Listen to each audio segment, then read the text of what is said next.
नमस्कार दोस्तों, कैसे हो आप लोग। आशा करता हूँ आप सभी लोग अच्छे नहीं बल्कि बहुत अच्छे होंगे। तो दोस्तों, स्वागत है आपका आज के हमारे इस नए वीडियो में। और काफ़ी सारे स्टूडेंटों ने रिक्वेस्ट किया था कि भैया एलिजिबिलिटी के अनुसार हमारी यूनिवर्सिटी बता दो। तो आज ये वीडियो थोड़ा लंबा होने वाला है, लेकिन आप अगर इस वीडियो को शुरू से लेकर अंत तक देखने वाले हो तो एलिजिबिलिटी से लेकर आपकी कोई समस्या आपके पास नहीं रहेगी, क्योंकि इसमें मैं आपको सब कुछ बताने वाला हूँ। और एबीसी ग्रुप के जो स्टूडेंट हैं और पीसीएम और पीसीबी ग्रुप वाले स्टूडेंट हैं, उनके लिए भी यहाँ पर काफ़ी यूनिवर्सिटी एलिजिबल नहीं है। तो आपको भी ये वीडियो पूरा देखना है। ऐसा नहीं कि आप पीसीबी सब्जेक्ट ग्रुप से हो तो आप सारी यूनिवर्सिटियों में एलिजिबल हो। आज आपको मैं बताने वाला हूँ कि अगर आप पीसीबी सब्जेक्ट ग्रुप से हो तो कुछ यूनिवर्सिटियाँ ऐसी है जहाँ पर आप एलिजिबल नहीं हो। दूसरे जो काफ़ी अटेम्प्ट दे चुके हैं नीट वगैरह के और उनका एज यहाँ पर 21 साल 20 साल से ज़्यादा है, तो काफ़ी सारी यूनिवर्सिटियों में एज लिमिट भी दिया हुआ है। तो वो भी मैं आपको सब कुछ बताने वाला हूँ। तो अगर आप खुद से अपनी चॉइस फिलिंग करना चाहते हो या कि कोई दूसरा भी आपकी चॉइस फिलिंग कर रहा है, तो इन चीज़ों का आपको बहुत ज़्यादा ध्यान रखना है। गलती से अगर आपने यूनिवर्सिटी भर दी जिसमें आप एलिजिबल नहीं हो और वो यूनिवर्सिटी आपको मिल जाती है, तो आपकी साल बर्बाद मानो, कुछ नहीं हो सकता। जब आप एक बार यूनिवर्सिटी ने आपके डॉक्यूमेंट्स रिजेक्ट कर दिए तो उसके बाद में आप दोबारा काउंसलिंग नहीं करवा सकते, आप काउंसलिंग से बाहर हो जाओगे। तो चलिए, सबसे पहले जो यूनिवर्सिटी अपनी आती है आचार्य एन.जी. रंगा एग्रीकल्चर यूनिवर्सिटी। तो आचार्य एन.जी. रंगा एग्रीकल्चर यूनिवर्सिटी में आपके पीसीबी, पीसीएमबी, पीसीए और एबीसी यानी कि सारे स्टूडेंट यहाँ पर एलिजिबल हैं। ठीक है भाई, सारे स्टूडेंट आपके यहाँ पर एलिजिबल हैं। उसके अलावा यहाँ पर जो स्पेशल क्राइटेरिया दिया हुआ है, यहाँ पर दिया हुआ है कि आपकी एज है जो मिनिमम 70 ईयर होनी चाहिए और ज़्यादा से ज़्यादा आप 22 साल के हो जाने चाहिए 31 दिसंबर 2025 तक। अगर इससे ज़्यादा आपकी एज हो रही है जनरल कैटेगरी में तो आपको इस यूनिवर्सिटी को नहीं भरना है, और ये अगर मिल गई तो वो आपके डॉक्यूमेंट्स वगैरह रिजेक्ट कर देगी, आप काउंसलिंग से बाहर हो जाओगे। ठीक है। तो इसके बाद में एसटी एससी के लिए यहाँ पर रिलैक्सेशन दिया गया है। आपका एज अगर 25 year for ST SC and 27 year for differently able person, मतलब पीडब्ल्यूडी वाले स्टूडेंटों के लिए 27 दिया हुआ है और एसटी एससी के लिए यहाँ पर आपका 25 ईयर के लिए रिलैक्सेशन दिया गया है। जनरल कैटेगरी में अगर आपकी एज 22 से ज़्यादा है तो आप यहाँ पर एलिजिबल नहीं हो। ठीक है।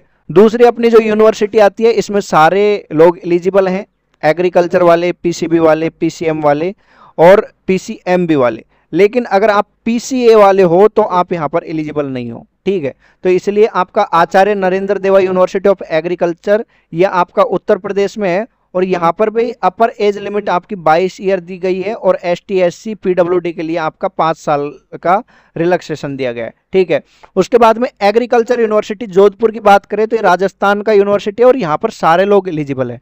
ठीक है। देखो, एबीसी वाले भी एलिजिबल हैं, पीसीएम वाले भी एलिजिबल है, पीसीबी वाले भी एलिजिबल है और पीसीएमबी वाले भी एलिजिबल है और पीसीए वाले भी एलिजिबल है। ठीक है। तो यहाँ पर आपका मिनिमम एज लिमिट जो इन्होंने दिया है वो आपका 16 साल होना चाहिए और ज़्यादा से ज़्यादा आप 25 साल के हो तब भी आप यहाँ पर एलिजिबल हो। ठीक है। तो यहाँ पर सारे लोग एलिजिबल हैं। अगली यूनिवर्सिटी आती है आपकी आचार्य एग्रीकल्चर यूनिवर्सिटी कोटा। तो यहाँ पर आपके पीसीएम, पीसीबी, पीसीए और एबीसी, तो यहाँ पर आपके तीनों सब्जेक्ट ग्रुप वाले स्टूडेंट एलिजिबल हैं, यानी कि सारे लोग यहाँ पर एलिजिबल है। एज लिमिट आपका वही यहाँ पर दिया हुआ है नॉर्मल, आपका मिनिमम 16 साल और मैक्सिमम 25 साल। तो आप यहाँ पर सीट भी दे सकते हो। ये आपका सीट जनरल कैटेगरी का दिया हुआ है और ये आपका ईडब्ल्यूएस का है। अगर मैं ये बताने लगूंगा थोड़ा वीडियो ज़्यादा बड़ा होगा, तो मैं अभी इस चीज़ को छोड़ रहा हूँ। आनंद एग्रीकल्चर यूनिवर्सिटी की बात करें तो यहाँ पर आपके सारे स्टूडेंट एलिजिबल हैं। पिछली बार आपको बता दूं इन्होंने एबीसी वालों को नहीं ले रहे थे, लेकिन बाद में काफ़ी सारे स्टूडेंटों के प्रयास से इन्होंने एग्रीकल्चर वाले स्टूडेंटों का एडमिशन लिया। ठीक है। अगली यूनिवर्सिटी आती है आपकी आसाम एग्रीकल्चर यूनिवर्सिटी।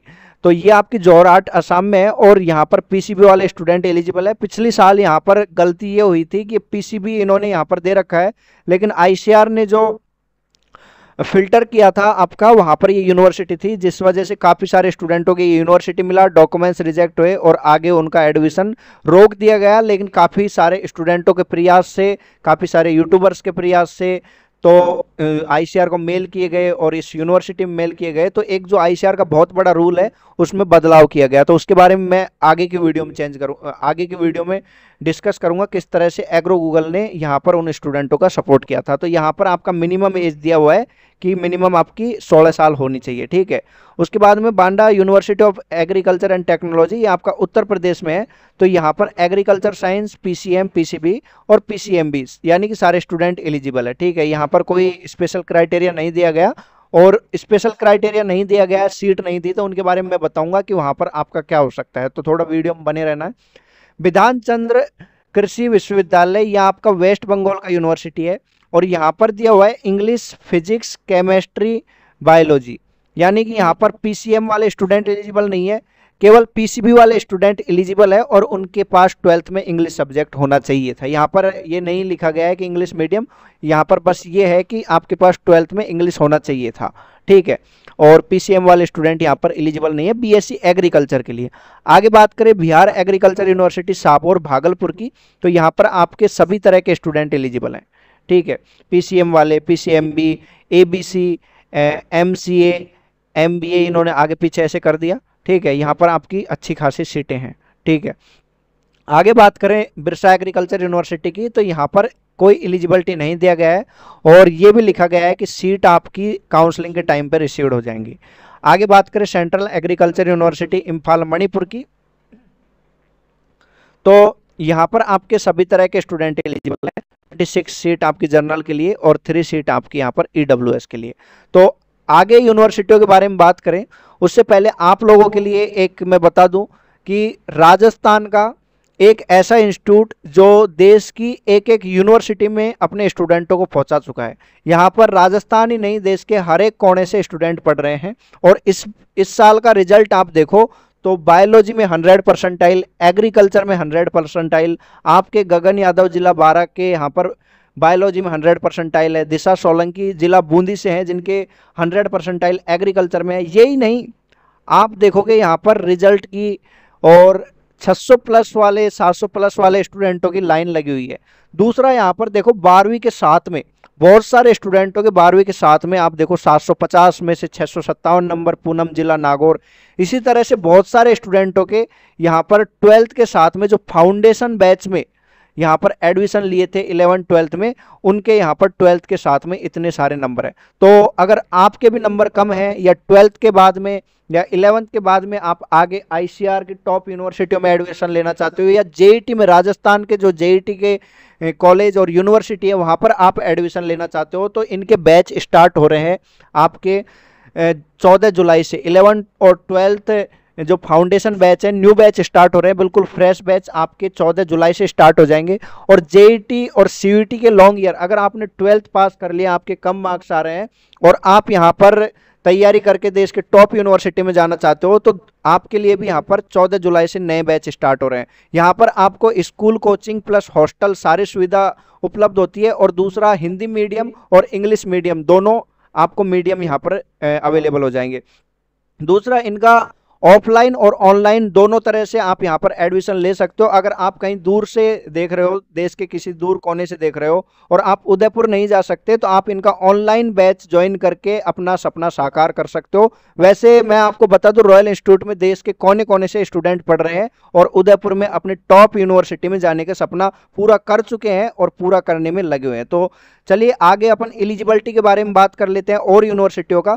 तो अगली यूनिवर्सिटी आती है आपकी चौधरी चरण सिंह हरियाणा एग्रीकल्चर यूनिवर्सिटी। तो यहाँ पर कुछ नहीं दिया हुआ, लेकिन मैं आपको बता दूं यहाँ पर सारे स्टूडेंट एलिजिबल रहने वाले हैं, ठीक है। उसके बाद में अगली आती है आपकी Chandrashekhar Azad university of agriculture and technology, आपके कानपुर में है। और यहाँ पर आपके एग्रीकल्चर वाले, पीसीबी वाले, पीसीएम वाले, पीसीएमबी वाले सारे स्टूडेंट एलिजिबल है। थोड़ा फास्ट कर रहा हूं मैं क्योंकि काफी लंबा वीडियो हो रहा है और आप भी थोड़े बोर हो रहे होंगे, लेकिन मैं आपको बता दूं, आप इस वीडियो को देख रहे हो और साथ में नोट कर रहे हो कि आप कौन सी यूनिवर्सिटी में एलिजिबल हो। आपको एक चीज अगर आपने नोट नहीं की है तो वीडियो को दोबारा से रिवाइज करके देख लो, और जहां पर आप एलिजिबल हो उस यूनिवर्सिटी का नाम लिख लो। उसके बाद में मैं बताऊंगा किसी तरह से आपको यूनिवर्सिटियों को अरेंज करना है। अभी आपको केवल ये नोट कर लेना है कौन कौन सी यूनिवर्सिटी में आप एलिजिबल हो, कौन सी यूनिवर्सिटी में एलिजिबल नहीं हो, तो वो यूनिवर्सिटियों को छोड़ दो, जहां पर आप एलिजिबल हो वो नोट करके रख लो।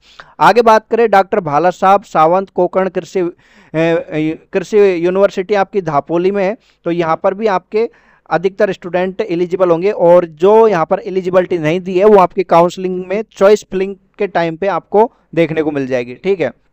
दूसरा, डॉक्टर पंजाब राव देशमुख कृषि विश्वविद्यालय अकोला में है, तो यहाँ पर आपका पीसीएमबी, पीसीबी और आपका PCM inter agriculture pass with English medium. तो ये मैं आपको बता दूं कि काफ़ी सारे आपके पेड काउंसलर जिन्होंने काफ़ी सारे स्टूडेंटों का एक साल बर्बाद किया और उनका यहाँ पर अच्छे मार्क्स होने पर भी आगे वो आईसीआर में एडमिशन नहीं ले पाए, मैं उनका नाम तो रिवील नहीं कर पाऊंगा क्योंकि ऐसे मैं किसी का डायरेक्ट नाम लेना नहीं चाहूँगा, लेकिन आप थोड़ा सर्च करोगे तो आपको आसानी से पता चल जाएगा कि ऐसा कौन सा पेड काउंसलर था जिसने पिछले साल बच्चों का भविष्य बर्बाद किया इस यूनिवर्सिटी को डालकर। तो इसलिए मैं आपसे बोल रहा हूँ कि अगर आप कहीं से काउंसलिंग करवा रहे हो और आपसे बोल रहे हैं कि मैं आपकी चॉइस फिलिंग करके दूंगा, सब कुछ मैं भर के दूंगा, तो आपको जब भी चेक करना है कि आप जिन यूनिवर्सिटियों में एलिजिबल नहीं हो कहीं वो यूनिवर्सिटी तो नहीं भर दिया। अगर वो यूनिवर्सिटी भर दिया और वो यूनिवर्सिटी आपको मिल गया तो आप मान के चलो कि आप आईसीआर की काउंसलिंग से बाहर हो और आपका एडमिशन कोई नहीं करवा सकता। ठीक है। दूसरा, डॉक्टर राजेंद्र प्रसाद, तो यहाँ इस यूनिवर्सिटी का मेन पॉइंट ये है कि आप का अगर सब्जेक्ट ग्रुप पीसीबी और पीसीएम है लेकिन आप इंग्लिश मीडियम से पास होने चाहिए। अगर आप हिंदी मीडियम वाले हो तो ये आपका एडमिशन नहीं लेंगे। ठीक है, आपके डॉक्यूमेंट्स रिजेक्ट कर देंगे। आगे बात करें doctor Rajendra Prasad central agriculture university Pusa Samastipur Bihar की, तो यहाँ पर आपके सारे स्टूडेंट एलिजिबल हैं। आगे बात करें faculty of agriculture science Aligarh Muslim university, तो यहाँ पर आपके फिजिक्स, केमिस्ट्री, बायोलॉजी और मैथ वाले यानी कि पीसीएम और पीसीएमबी वाले स्टूडेंट एलिजिबल हैं। और यहाँ पर एज लिमिट भी दी हुई है कि 24 साल से ज़्यादा नहीं होने चाहिए, तो ये भी आप ध्यान रखना। अगर आपकी एज ज़्यादा हो रही है तो जिन यूनिवर्सिटियों में आप एज के अनुसार एलिजिबल नहीं हो उनको नहीं भरना। आगे बात करें जीबी पंत और आईआरआई के हब्स की, तो यहाँ पर आपका अभी तक कोई एलिजिबिलिटी नहीं दिया है, लेकिन यहाँ पर आपके सारे स्टूडेंट एलिजिबल रहने वाले हैं, चिंता करने की कोई ज़रूरत नहीं है। ठीक है। आगे बात करें इंदिरा गांधी कृषि विश्वविद्यालय, तो यहाँ पर पिछली बार बहुत ज़्यादा चक्कर पड़ा था। इन्होंने यहाँ पर गलती से ये तो बोले कि हमने गलती से लिख दिया एबीसी वाले एलिजिबल हैं, लेकिन बाद में उनके डॉक्यूमेंट्स रिजेक्ट किए, फिर काफ़ी सारे मेल वगैरह करवाए। और आप पिछली वीडियो जाकर के देखोगे पिछले साल के मेरे चैनल पर, तो आपको पता चलेगा कि एग्रो गूगल ने आईजीकेवी में एबीसी वाले स्टूडेंटों को एलिजिबल करवाने के लिए क्या क्या किया था। तो वहाँ पर आखिरकार इनको एबीसी वाले स्टूडेंटों को लेना पड़ा। इस बार जैसे ही आपका काउंसलिंग स्टार्ट होगा तो आपको वहाँ पर पता चलेगा कि ये यूनिवर्सिटी आपको एलिजिबल करती है कि नहीं। अभी तक मेरा मानना ये है कि इस बार ये आपके एबीसी वाले स्टूडेंटों को एलिजिबल करेगी। ठीक है। Institute of agriculture science BH Varanasi की बात करें तो देश का टॉप एग्रीकल्चर यूनिवर्सिटी, तो यहाँ पर आपके सारे स्टूडेंट एलिजिबल होते हैं, लेकिन आपका एज है जो 16 साल से कम नहीं होना चाहिए और आपका एज 25 साल से ज़्यादा भी नहीं होना चाहिए 1 जुलाई 2025 तक। ठीक है। अब कुछ यूनिवर्सिटी और बची हैं एग्रीकल्चर की। अभी मैं एग्रीकल्चर के बारे में बात कर रहा हूँ, उसके बाद में हॉर्टिकल्चर का वीडियो बनाऊंगा अगर आपकी डिमांड रही तो। ठीक है। तो अभी आपका ये मध्य प्रदेश के जवाहरलाल नेहरू कृषि विश्वविद्यालय, जूनागढ़ एग्रीकल्चर यूनिवर्सिटी या गुजरात का, तो ये यूनिवर्सिटियों ने अभी कुछ नहीं दिया। खिलाड़ी Shivappa Nayak university of agriculture and horticulture science, तो ये कर्नाटका की यूनिवर्सिटी है। केरला एग्रीकल्चर यूनिवर्सिटी की बात करें तो यहाँ पर केवल आपके पीसीबी वाले स्टूडेंट एलिजिबल हैं, फिजिक्स, केमिस्ट्री और बायोलॉजी। उसके अलावा कोई स्टूडेंट एलिजिबल ना तो पीसीएम वाले स्टूडेंट एलिजिबल है और ना आपके एबीसी वाले स्टूडेंट एलिजिबल हैं। ठीक है। उसके बाद में आता है आपका Maharana Pratap university of agriculture and technology Udaipur, आपके राजस्थान का टॉप एग्रीकल्चर यूनिवर्सिटी। राजस्थान में 5 यूनिवर्सिटी है जिनमें से महाराणा प्रताप फर्स्ट नंबर पर स्टैंड करता है, तो ये आपका सारे स्टूडेंटों को एलिजिबल करता है।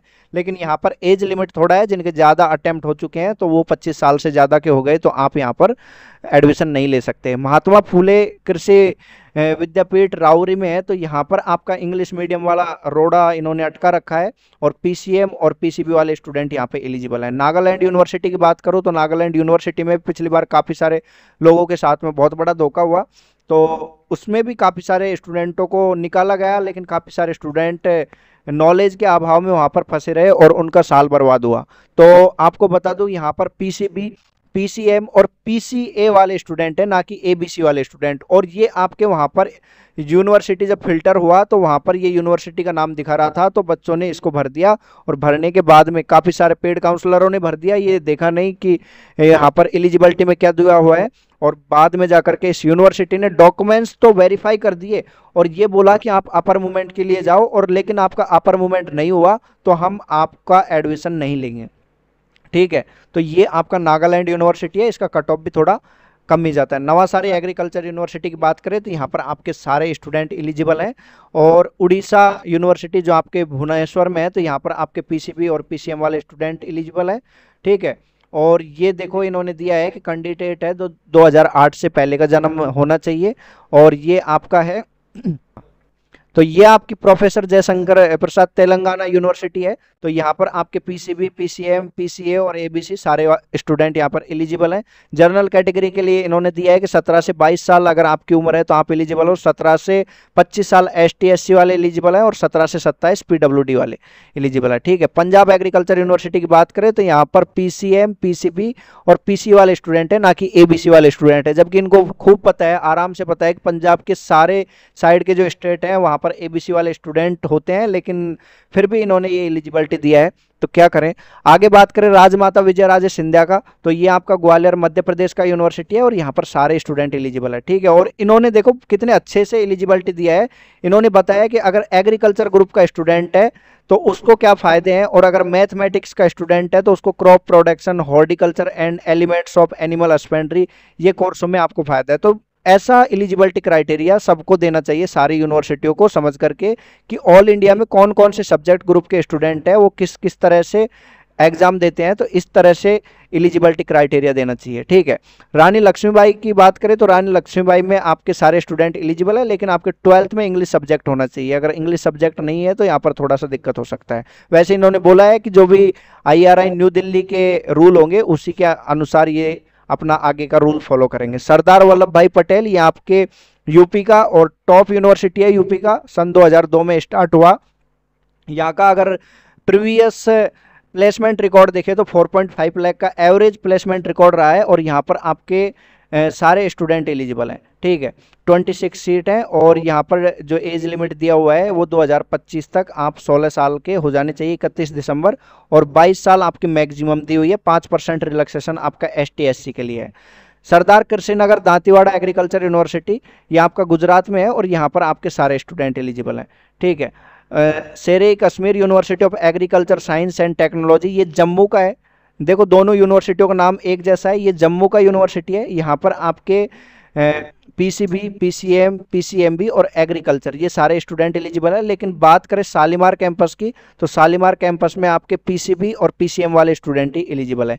श्री करण नरेंद्र एग्रीकल्चर यूनिवर्सिटी राजस्थान का यूनिवर्सिटी है, और यहाँ पर आपके सारे स्टूडेंट एलिजिबल है। लेकिन यहाँ पर भी एज लिमिट दिया हुआ है, मिनिमम 16 साल और मैक्सिमम आपका 25 ईयर, है ना। उसके बाद में स्वामी केशवानंद राजस्थान एग्रीकल्चर यूनिवर्सिटी बीकानेर की बात करें तो ये सबसे खतरनाक यूनिवर्सिटी की लिस्ट में मैं यहाँ पे रख रहा हूँ, क्योंकि जो उत्तर प्रदेश और MP वाले स्टूडेंट हैं उनके पास एग्रीकल्चर के साथ में हॉर्टिकल्चर और कई सारे सब्जेक्ट होते हैं। तो पिछली बार इन्होंने काफ़ी सारे स्टूडेंटों का डॉक्यूमेंट वेरीफाई नहीं किया। इन्होंने बोला कि जो हमने वहाँ पर दिया हुआ है एलिजिबिलिटी, वो क्राइटेरिया आप पूरा नहीं कर रहे हो, जबकि स्टूडेंट वो क्राइटेरिया पूरा कर रहे थे, लेकिन फिर भी इन्होंने यहाँ पर एडमिशन नहीं दिया। दूसरा आता है तमिलनाडु एग्रीकल्चर यूनिवर्सिटी। तो तमिलनाडु एग्रीकल्चर यूनिवर्सिटी ने पिछले साल PCB वालों को एलिजिबल किया था। इस बार देखते हैं PCMB और ABC वालों को एलिजिबल करता है कि नहीं करता।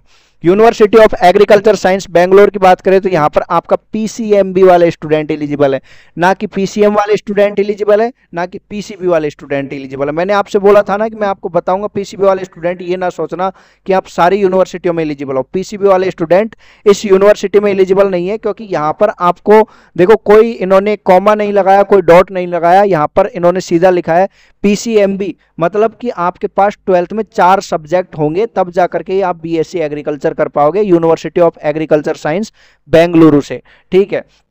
अगली यूनिवर्सिटी की बात करें, university of agriculture science Krishinagar Dharwad की, ये आपका कर्नाटका में है, और यहाँ पर आपके फिजिक्स, केमिस्ट्री, बायोलॉजी वाले स्टूडेंट एलिजिबल हैं। University of agriculture science Raichur, तो यहाँ पे भी आपके पिछले साल PCB वाले स्टूडेंट एलिजिबल थे, वैसे इस बार पता चलेगा, जैसे अपडेट आएगा तो मैं आपको बताऊंगा।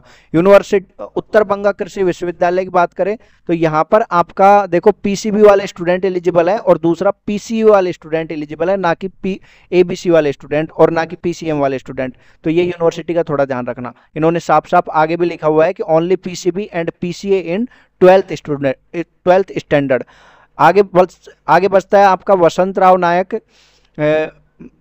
राव नायक मराठवाड़ा कृषि विद्यापीठ परभनी। तो यहाँ पर आपके PCB वाले स्टूडेंट एलिजिबल हैं, और पीसीएम वाले और एग्रीकल्चर वाले, यानी कि सारे स्टूडेंट एलिजिबल है, लेकिन पास विद इंग्लिश, मतलब कि आपका इंग्लिश सब्जेक्ट होना चाहिए। इन्होंने ये नहीं बोला कि इंग्लिश मीडियम वाला होना चाहिए, ठीक है। वैसे दोबारा जो एलिजिबिलिटी अपडेट आएगा उसमें मैं आपको इसका और क्लियर करूंगा, तो इसको आप थोड़ा सा रेड मार्क करके रखना, ठीक है। विश्व भारती जो आपका एक सेंट्रल यूनिवर्सिटी है जहाँ पर BSc agriculture as a faculty चलता है, तो यहाँ पे भी आपका पीसीबी वाले स्टूडेंट एलिजिबल रहेंगे। ये आपके फिजिक्स कंपलसरी लेते हैं और सब्जेक्ट आपका कोई भी हो वो चल जाएगा, ठीक है। और इसका डायरेक्ट एडमिशन के लिए भी फॉर्म भराना आता है।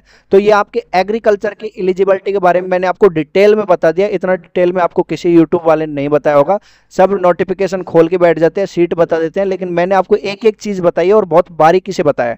तो अगर आपने इस वीडियो को सीरियसली देखा होगा तो आपको सच में मैं बोल रहा हूं कि आपकी चॉइस फिलिंग में आपकी कोई गलती नहीं हो सकती एलिजिबिलिटी को लेकर के। और एलिजिबिलिटी को लेकर के कोई गलती हो जाती है तो वो आपका सिलेक्शन डुबो सकती है, आपका साल बर्बाद कर सकती है। तो ये थे आपके बीएससी एग्रीकल्चर यूनिवर्सिटियों की एलिजिबिलिटी की पूरी डिटेल। दूसरा लास्ट में मैं आपसे कहना चाहूंगा कि अगर आपका भी सपना है देश की टॉप एग्रीकल्चर यूनिवर्सिटी में पढ़ने का, तो आज ही ज्वाइन करें रॉयल इंस्टीट्यूट। हर साल ये अपने खुद के रिकॉर्ड को तोड़ते हुए आ रहा है और बेस्ट रिजल्ट आपको देते हुए आ रहा है। दूसरा बात करूं आपका एक और चीज की, तो देखो एलिजिबिलिटी के बारे में तो आपने देख लिया। अब अगर आपके समझ में नहीं आया, इस वीडियो को देखने के बाद में भी आप सोच रहे हो कि भैया आपने तो इतनी सारी यूनिवर्सिटी बताई, कहीं पर एलिजिबल है कहीं पर एलिजिबल नहीं है, तो आप हमारा ICR counselling help programme join कर सकते हो। लिमिटेड सीट है और आपको ये रैंक कार्ड के लिए आपने रजिस्ट्रेशन कर दिया तो जल्दी से ज्वाइन कर लो, क्योंकि इसके बाद में कभी भी हम जैसे हमारी सारी सीटें फुल हो जाती हैं उसके बाद में हम आपको यहाँ पर ऐड नहीं करेंगे, क्योंकि जैसे ही आपका रैंक कार्ड आएगा उसके दूसरे दिन आपकी चॉइस फिलिंग स्टार्ट हो जाएगी। तो वहां पर फिर हम आपके साथ कॉपी पेस्ट वाला फ्रॉड करना नहीं चाहते। तो अगर आप कॉपी पेस्ट वाले फ्रॉड से बचना चाहते हो तो जितना जल्दी हो सके आप हमारा ICR counselling help programme join कर लो। वैसे लोग आपसे बोलते रहेंगे लास्ट तक फीस बढ़ा देंगे और कोई क्या करेंगे कोई क्या करेंगे, लेकिन हमारा भी यही है कि रैंक कार्ड के रजिस्ट्रेशन से पहले अगर आप ज्वाइन करते हो तो आपको 299 रुपए में हम बिल्कुल पूरी आपकी काउंसलिंग में मदद करेंगे। लेकिन अगर आप उसके बाद में आते हो, लास्ट में आते हो, तो हो सकता है कि आपका एडमिशन हम ना लें, हो सकता है कि हमारी फीस है जो थोड़ी ज्यादा आपको पे करनी पड़े। तो धन्यवाद दोस्तों, आपने हमारा पूरा वीडियो देखा। आपका हृदय की गहराई से प्रेम पूर्वक बहुत बहुत धन्यवाद। Thanks for watching.